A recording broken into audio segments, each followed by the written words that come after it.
We are here with the NX Mini camera. This is a new camera introduced earlier this year by Samsung. As you can see, it's a small camera, a small mirrorless camera.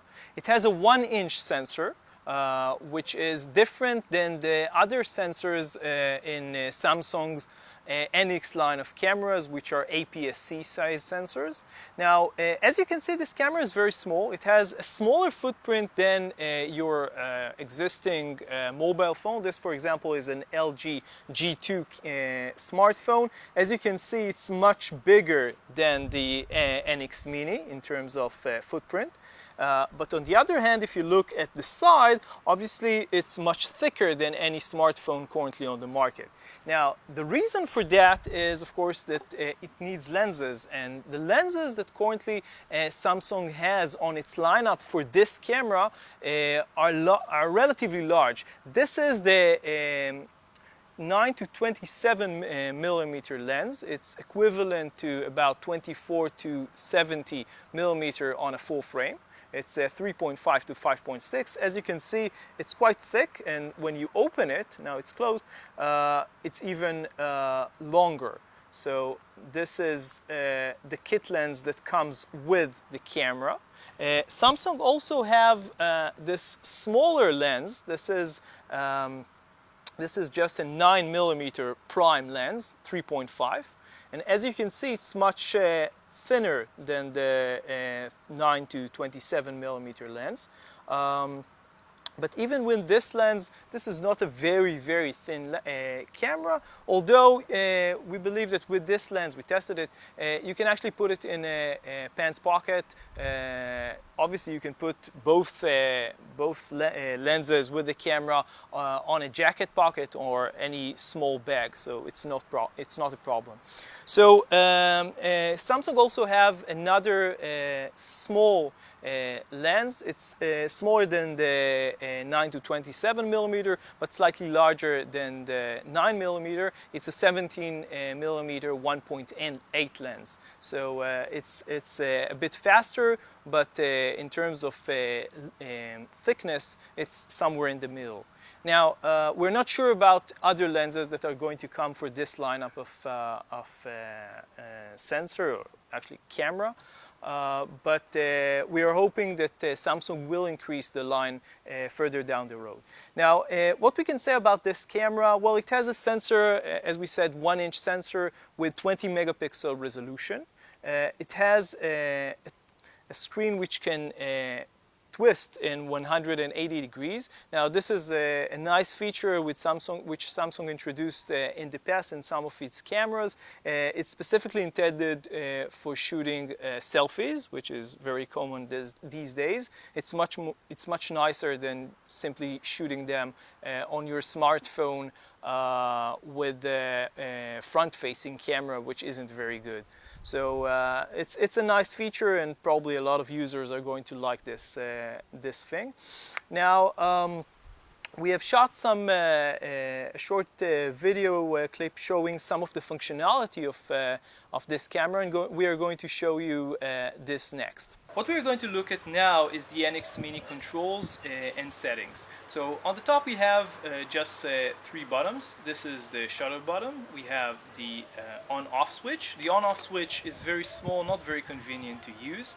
Next to it we have the direct link button, which allows us to connect to the internet. We can connect to the Samsung app, which allows us to upload images to the web and also to control the camera. Next to it we have here an option to connect an external flash, which is this place, and you don't see it, but in this top plate we have the hinge for the screen. So these are all the buttons and all the things that we have on the top. On the front of the camera we have only one button, which is the lens release button on this side. And this is everything on the front and the top of the camera. Now let's have a look at what we have on the back of the camera. Here we go, the camera is already turned on. On the bottom here we have the play button, which allows us to view images, and as you can see, this is a touch screen, so you can very easily scroll between images, and you can also pick focus, focus whatever you want on the display. Very comfortable. It's a big shame that not all cameras today come with this option. But again, it's very convenient to use. You have the delete button here. On the top you have the menu and the mode. If you go into the mode dial, you can see we have the auto, the smart, which shows us all the filter that this camera has. As you can see, it has all sorts of filters. This is very relevant for the target audience of this camera, which are beginners and people coming from smartphones. So you have things like beauty faced, continuous lock, kids, action freeze, and all sorts of other things that you normally see on entry-level cameras. Quite a lot, as you can see here. So getting back to the mode, you have the program mode, you have the aperture priority, shutter priority, manual, and of course Wi-Fi. You can get to the Wi-Fi from here as well. So these are the things that you have on the mode option. On the autofocus, here on the joystick, we have single autofocus and manual focus. If we go to manual focus, this is interesting. The lenses that come with the NX Mini are not do not have an option to change the focus manually on them. So you have to change the focus from the camera. Now, if we choose this, we have the option to using the buttons here to change the focus, and we are zoomed in, so it's fairly easy to change the focus and see what you're doing. So this is the option to change from manual to manual focus to single focus. We have options to change the display. So we have a histogram here. We can eliminate everything, or for example show a virtual horizon, which is nice. And this is the normal display option. We also have all the options to change the shooting options.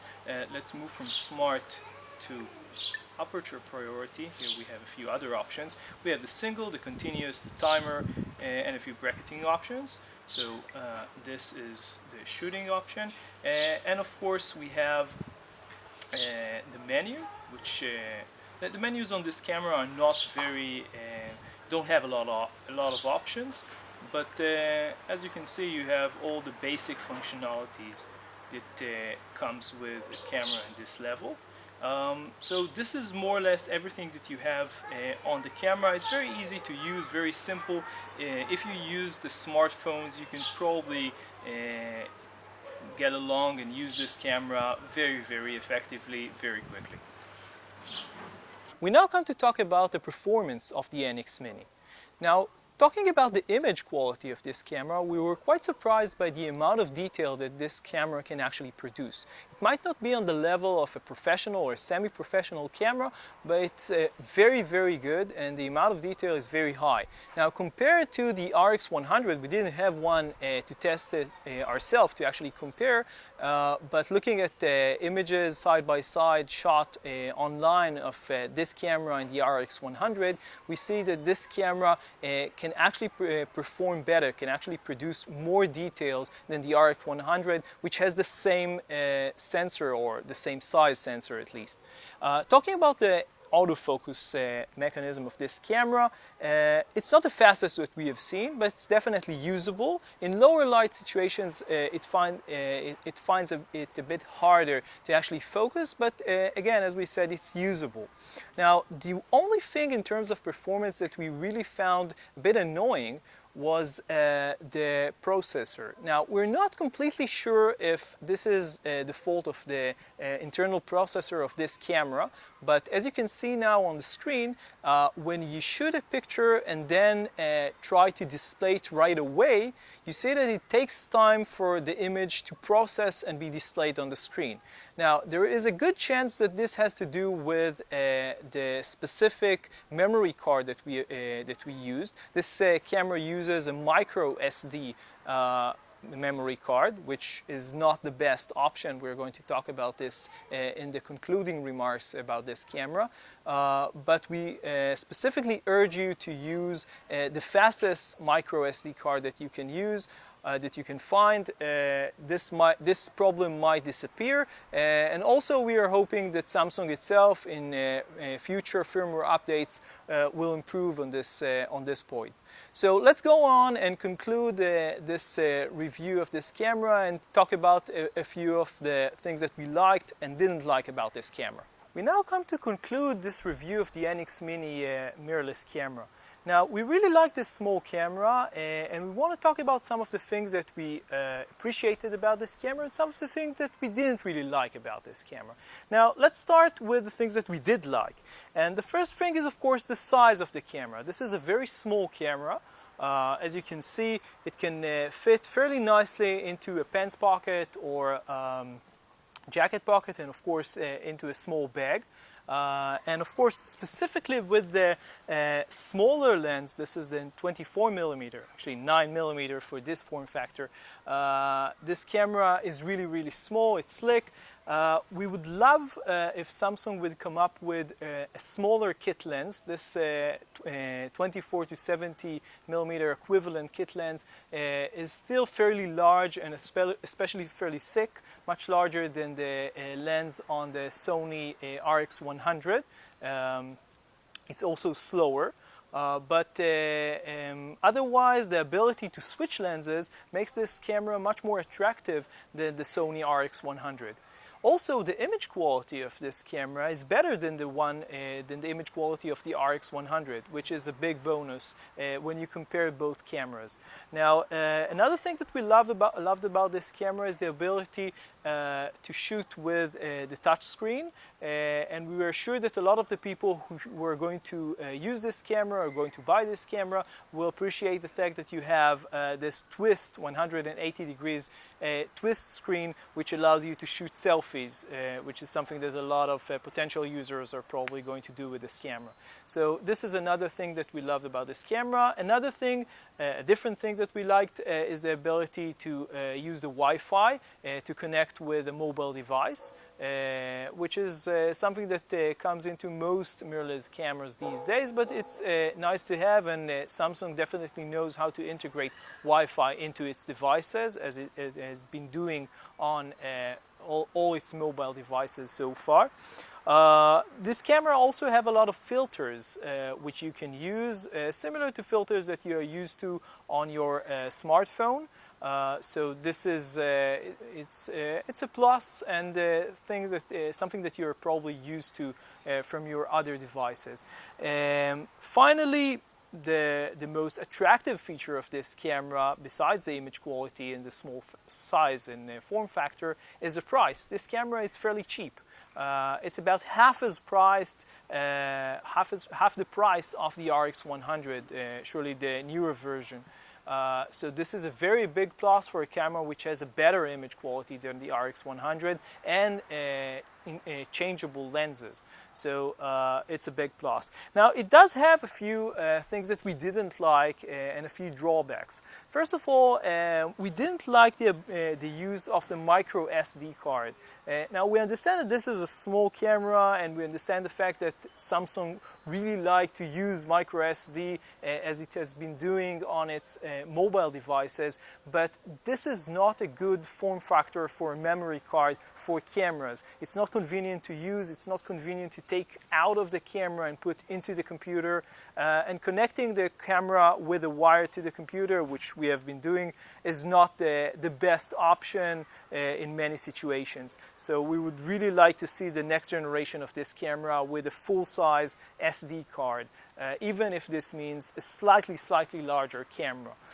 So this is one thing. Another thing which has to do with the use of micro SD in this camera is related to the fact that the processor on this camera is not very fast. Now, we're not sure if it's the fault of the processor, if it's something that has to do with the software, or it's just the memory card that we have been using, which was quite slow.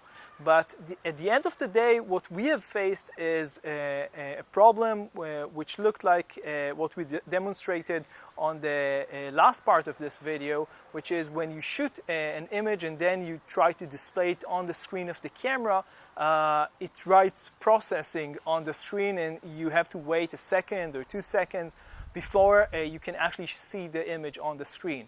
Now, again, it might be resolved with a faster memory card. If you can find a faster, we use the class 4 memory card. If you use class 10, maybe you will not see this problem happening. But Samsung itself surely needs to test this and see if it's a problem that they can improve with a future firmware update. Now, other than that, if you have small hands, this camera is surely not for you. It's a very small camera, and the bottoms themselves are pretty small. So this is a camera for people that can handle small bottoms and small camera.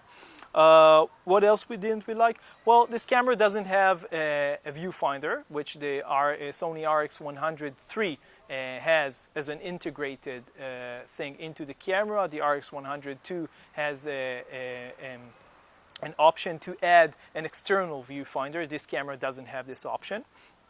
And of course, the amount of lenses which are currently available from Samsung for this camera is still very small. We have the kit lens, we have which is 24 to 70, 3.5 to 5.6. We have this smaller form factor prime lens, which is 24 millimeter lens equivalent, 3.5, and there is a slightly larger 17 millimeter lens, which is 1.8.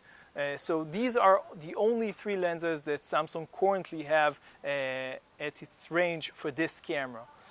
So at the end of the day, who is this camera intended? Who is the target audience for this camera? Well, what we think is that people who are currently shooting with their mobile phone, tablet, or anything else, or even older compact cameras, would really appreciate the change or the switch to this type of camera. The image quality is surely better. They have the ability to switch lenses. They have a touch screen, which is something that they've probably been used to when they're shooting with their mobile phones. So for this target audience, it's a really cool camera. From people coming from DSLR and wanting a smaller camera, well, we're not sure. I mean, the image quality is very good, but there are some drawbacks to this camera that we have mentioned. So this is the NX Mini. You can read more about it on lensvid.com.